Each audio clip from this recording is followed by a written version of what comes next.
যত villain character করে পৃথিবীতে আমার জানার মতে এটা একদম আমি অনেক অ্যানালাইসিস করেও জেনেছি এরা সবাই রিয়েলি রিয়েলি জেন্টলম্যান।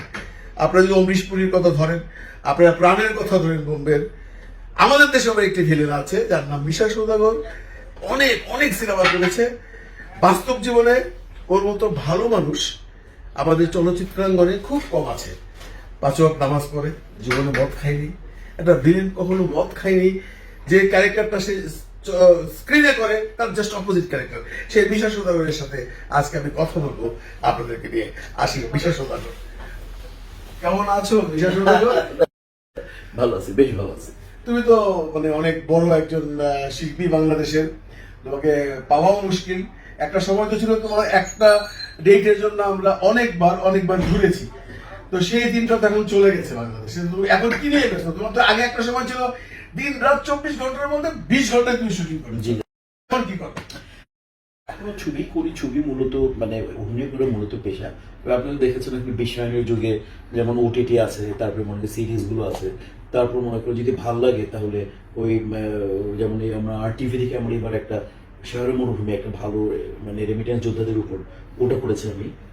এরকম বৈশাখী তো একটা ওই যে অনেকদিন ধরে হাসান জাহিদের একটা ছোট ভাই অনেকদিন ধরে রিকোয়েস্ট করছিল, ওইটা আমি একটা 7 পর্ব একটা নাটক করে দিছি। তো দাদা সব মিলিয়ে আসলে তো অন্য কিছু শিখেও নেই, আপনারাও শেখার নাই, আমরাও জানি না, অভিনয়টাই শিখিয়েছেন মোটামুটি, তো ওইটাই করে খাই অভিনয়টাই করে যাচ্ছি। সিনেমা তো তুমি সিনেমাও দাপটে বেরোচ্ছ, এই যে 8টা সিনেমা রিলিজ হয়েছে। কটা সিনেমা তোমার? জি 5টা। 8টার মধ্যে 5টা সিনেমা তোমার। তার মানে তোমার রাজত্ব চলচ্চিত্র, ওটিটি, টেলিভিশন সব জায়গায় আছে। ওগুলো তো মানে মানে এক্সপেরিমেন্টালি করতেছি, বাট ফিল্ম অন করে আমি ফিল্মে আমি এসেছি 1986 দেন আমি আমাদের ক্লাসে 1 বছর ভূমি করে ইনফরমেশন মিনিস্ট্রি এবং এফটিসি। আমি 88 থেকে একেবারে মানে ফার্স্ট শুটিং করি আমার তার ছোট্ট আমাদের ফার্স্ট শুটিং। ছবির নাম ছিল অত্যাচার। আমরা একটা শিলা মমতাজ ছিলেন প্রথম মহিলা ডান্সার, ডান্স ডিরেক্টর, এবং আমি তার আইটেম সং করে দিই আমার ওস্তাদ ছোট্ট আহমেদের। তো এইটা আমার ফার্স্ট শুটিং। দেন আমি অ্যাজ এ নায়ক হিসেবে সিলেক্ট ছিলাম। তো প্রথম ছবি আমার ওস্তাদেরই, ওস্তাদ ছোট্ট আহমেদের চেতনা। এই তো এখন এই যে ঈদের সিনেমাগুলো গেল, বেশ ভালো গেল মন্দ গেল সেটা আলোচনার বিষয়বস্তু না।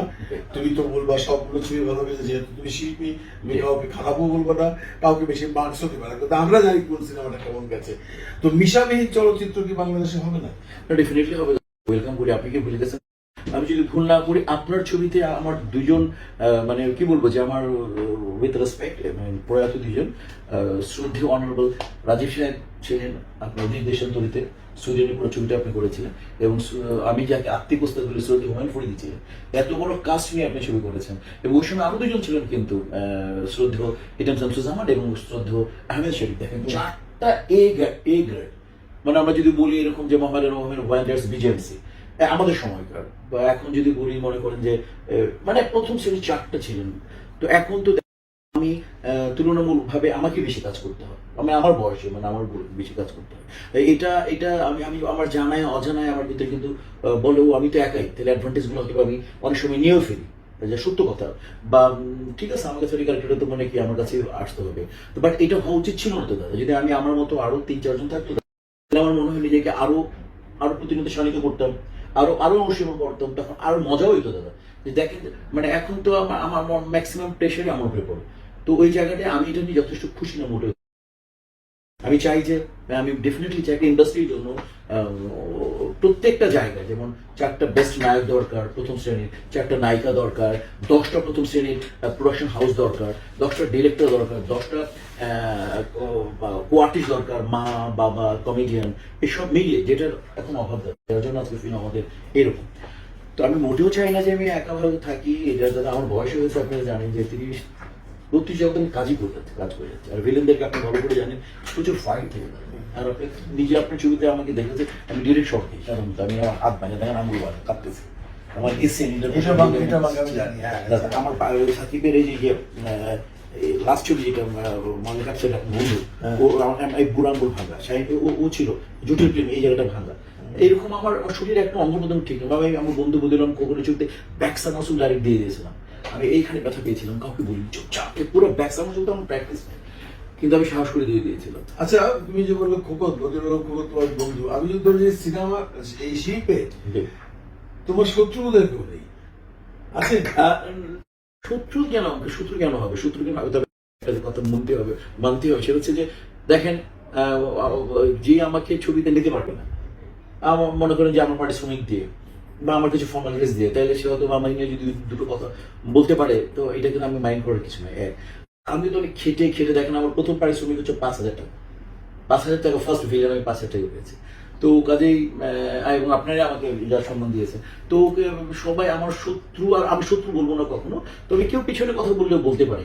আপনাকে মানতেই হবে যে যাকে নিয়ে যদি কথা বলা না হয় তাহলে সে কখনোই পপুলার হতে পারে না। জি, জি। আচ্ছা, এই যে সিনেমাগুলো, শাকিব খানের সিনেমাটা ভালো গেছে, জি। তোমার মিসেসের একটা দেখলাম, মানে আমার ভাবি, তোমার ওয়ের সাথে আমার একটা ভালো সম্পর্ক জি, আছে, জি, জি। সপ্তমীতে গিয়েছিলাম হ্যাঁ, বছর জি, জি, আগে। আপনারা I respect this lady, she is জি, এ টিচার, জি। এবং অসম্ভব শিক্ষিত মহিলা, জি, জি। এবং অসম্ভব দামি কথা বলেন তোমার ওয়াইফ। আমি মনে করি চলচ্চিত্রে এরকম ওয়াইফ পাওয়াটা ভাগ্যের ব্যাপার। উনি খুব সুন্দর সুন্দর কমেন্ট করেছেন জি। সিনেমা হলে।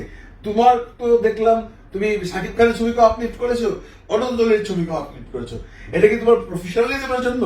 আমার এই কারণে আপনার 5টা প্রডিউসার তো আমাকে একই চিন্তা করে নিয়েছে যে আমার এই 5টা নায়কের মহানায়ক হইতে হলে এই খলনায়ককে মারতে হবে, তো এই খলনায়ককে বিশ্বাস করতে হবে। দেখেন, কিলহিমি অনন্তর সাথে আমি, সাকিবের সাথে আমি, তারপরে নতুন ছেলে যে মনে করেন যে আমাদের বাপ্পিও ফেমাস একটা নায়ক, আদর আজাদের সাথে। নতুন নিউলি মনে করেন একটা ছেলে আদর আজাদ এবং জয় চৌধুরী, সবার সাথে আর কি। তো এরা সবাই একটা এমনি আমাদের একটা কথা প্রচলিত, আলটিমেটলি তো একটা মূল যিনি ভিলেন থাকেন তার সাথে তো আসলে অ্যাক্টিং এর জায়গা থেকে যুদ্ধে জয় হয়ে একটা মানে সুপারস্টার হয়, এটা তো আপনি মানতেই হবে। এটা তো পরম্পরা তো আমাদের সাবকন্টিনেন্টই আছে। যে আমজাদ খান যখন গব্বর সিং হয়ে আসলো, ওই তখন ধর্মেন্দ্র এবং অমিতাভ বচ্চন, তাই না? তো তো আপনারা এই পরম্পরা লিখেছেন যে কেন আপনারা রাজীব ভাইকে নিলেন, ফুলতু ভাইকে নিলেন, যাতে রুবেল ভাই ছিল আপনার মেইন, কিন্তু একে পরাজিত করেন দুইটা ভিলেন দল। তো এটা মনে করেন যে যার অর্জনটা করে নেয়, ওই অর্জনের এটা কিছু